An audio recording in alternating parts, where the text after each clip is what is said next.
College ಕ್ಯಾಂಪಸ್ಸಲ್ಲಿ Yogi ಹದ್ದಿನ ಕಣ್ಣು. ಮತಾಂತರದ ಆಮಿಷ ಪತ್ತೆಗೆ ರಹಸ್ಯ ಕಾರ್ಯಪಡೆ. ಜಿಹಾದಿಗಳ ಪತ್ತೆಗೆ ಖಡಕ್ ನಿರ್ಧಾರ.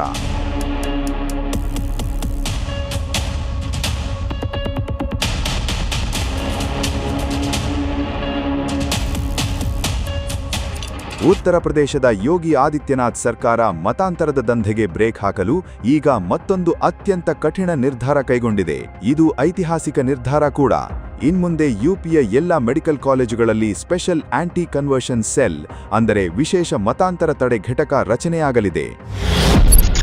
ಮೆಡಿಕಲ್ ಕಾಲೇಜುಗಳಲ್ಲಿ ಯಾಕೆ ಮತಾಂತರ ವಿರೋಧಿ ಸ್ಪೆಷಲ್ ಸೆಲ್?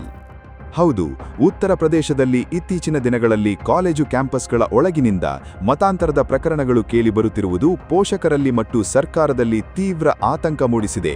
ಮುಖ್ಯವಾಗಿ ಲಕ್ನೌನ ಪ್ರಸಿದ್ಧ ಕಿಂಗ್ ಜಾರ್ಜ್ ವೈದ್ಯಕೀಯ ವಿಶ್ವವಿದ್ಯಾಲಯ ಮತ್ತು Sanjay Gandhi post graduate institute of medical ಸೈನ್ಸಸ್ನಂತಹ ಪ್ರತಿಷ್ಠಿತ ಸಂಸ್ಥೆಗಳಲ್ಲಿ ಇತ್ತೀಚೆಗೆ ನಡೆದ ಮತಾಂತರದ ಜಾಲ ಬಯಲಾಗಿದೆ. ಏನಾಗಿತ್ತು ಕೆಜಿಎಂಯು ಕಾಲೇಜಿನಲ್ಲಿ? ಈ ವೈದ್ಯಕೀಯ ಕಾಲೇಜಿನ ಒಬ್ಬ ವೈದ್ಯನೇ ಅಲ್ಲಿನ ವಿದ್ಯಾರ್ಥಿನಿಯೊಬ್ಬಳನ್ನು ಪ್ರೀತಿಯ ಜಾಲದಲ್ಲಿ ಬೀಳಿಸಿಕೊಂಡಿದ್ದ. ಆತನೇ ರಮೀಜುದ್ದೀನ್ ನಾಯಕ್. ಅಷ್ಟೇ ಅಲ್ಲದೆ ಬ್ಲ್ಯಾಕ್ ಮೇಲ್ ಮಾಡುವ ಮೂಲಕ ಮತಾಂತರಕ್ಕೂ ಒತ್ತಾಯಿಸಿದ್ದ. ಮದುವೆಯ ಆಮಿಷವೊಡ್ಡಿ ಖಾಸಗಿ ವಿಡಿಯೋಗಳನ್ನು ಇಟ್ಟುಕೊಂಡು ಬ್ಲ್ಯಾಕ್ ಮೇಲ್ ಮಾಡಿ ಬಲವಂತವಾಗಿ ಇಸ್ಲಾಂ ಧರ್ಮಕ್ಕೆ ಮತಾಂತರಗೊಳ್ಳುವಂತೆ ಆಕೆ ಇಂಟರ್ನ್ ಆದಾಗಿನಿಂದಲೇ ತೀವ್ರ ಕಿರುಕುಳ ನೀಡಿದ್ದ. ಈ ಪ್ರಕರಣದ ತನಿಖೆ ನಡೆದಾಗ ಆತ ಈಗಾಗಲೇ ಮತ್ತೊಬ್ಬ ಮಹಿಳೆಯನ್ನು ಇದೇ ರೀತಿ ಮತಾಂತರ ಮಾಡಿ ಮದುವೆಯಾಗಿದ್ದ ಕರಾಳ ಸತ್ಯ ಬಯಲಿಗೆ ಬಂತು. ಸಂಜಯ್ ಗಾಂಧಿ ಮೆಡಿಕಲ್ ಕಾಲೇಜಿನಲ್ಲೂ ಇದೇ ರೀತಿಯ ಪ್ರಕರಣ ಬೆಳಕಿಗೆ ಬಂದಿತ್ತು. ಈ ಬಗ್ಗೆ ಪ್ರತಿಭಟನೆಗಳೂ ನಡೆದಿದ್ದವು. ಇಂತಹ ಘಟನೆಗಳಿಂದ ಎಚ್ಚೆತ್ತ ಯೋಗಿ ಆದಿತ್ಯನಾಥ್ ಸರ್ಕಾರ ಈಗ ಈ ನಿರ್ಧಾರ ಕೈಗೊಂಡಿದೆ. ಭರವಸೆಯಿಂದ ಮಕ್ಕಳನ್ನು ಓದಲು ಕಳುಹಿಸುವ ಪೋಷಕರಿಗೆ ಧೈರ್ಯ ತುಂಬಲು ಇದು ಅತ್ಯಂತ ಸಹಕಾರಿಯಾಗಿದೆ. ಅಲ್ಲದೆ ಜಿಹಾದಿ ಮನಸ್ಥಿತಿಯ ಜಾಲವನ್ನು ಧ್ವಂಸ ಮಾಡಲು ಇಟ್ಟ ದೃಢವಾದ ಹೆಜ್ಜೆಯಾಗಿದೆ. ಹೇಗೆ ಕೆಲಸ ಮಾಡುತ್ತೆ ಈ ವಿಶೇಷ ಸೆಲ್?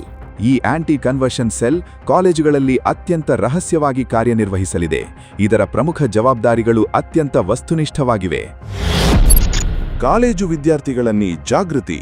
ಕಾಲೇಜು ವಿದ್ಯಾರ್ಥಿಗಳು ರೆಸಿಡೆಂಟ್ ಡಾಕ್ಟರ್ಸ್ ಮತ್ತು ಸಿಬ್ಬಂದಿಗಳಲ್ಲಿ ಮತಾಂತರ ಜಾಲಗಳ ಬಗ್ಗೆ ಜಾಗೃತಿ ಮೂಡಿಸುವುದು. ಸಂದೇಹಾಸ್ಪದ ಚಟುವಟಿಕೆಗಳ ಮೇಲೆ ನಿಗಾ. ಕ್ಯಾಂಪಸ್ನಲ್ಲಿ ಯಾರಾದರೂ ಬ್ರೈನ್ ವಾಶ್ ಮಾಡಲು ಯತ್ನಿಸುತ್ತಿದ್ದಾರಾ ಅಥವಾ ಬಲವಂತ ಮಾಡುತ್ತಿದ್ದಾರಾ ಎಂಬ ಸಂದೇಹಾಸ್ಪದ ನಡವಳಿಕೆಗಳ ಮೇಲೆ ತೀವ್ರ ನಿಗಾ ಇಡುವುದು.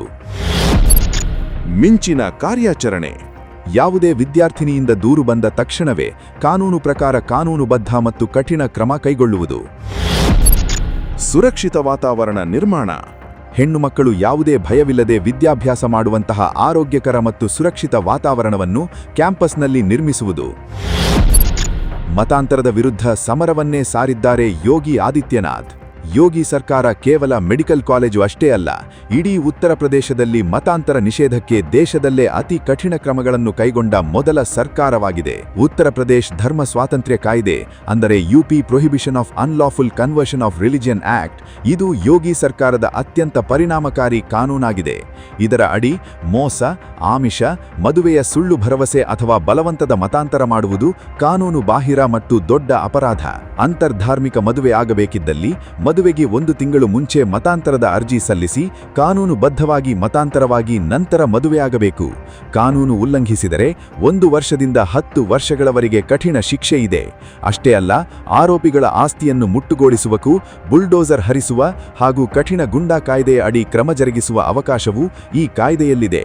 ಈಗ ಮತ್ತೊಂದು ಹೊಸ ನಿರ್ಧಾರದ ಮೂಲಕ ಯೋಗಿ ಸರ್ಕಾರ ಮತಾಂತರದ ಮಾಫಿಯಾಗೆ ನಡುಕು ಹುಟ್ಟಿಸಿದೆ.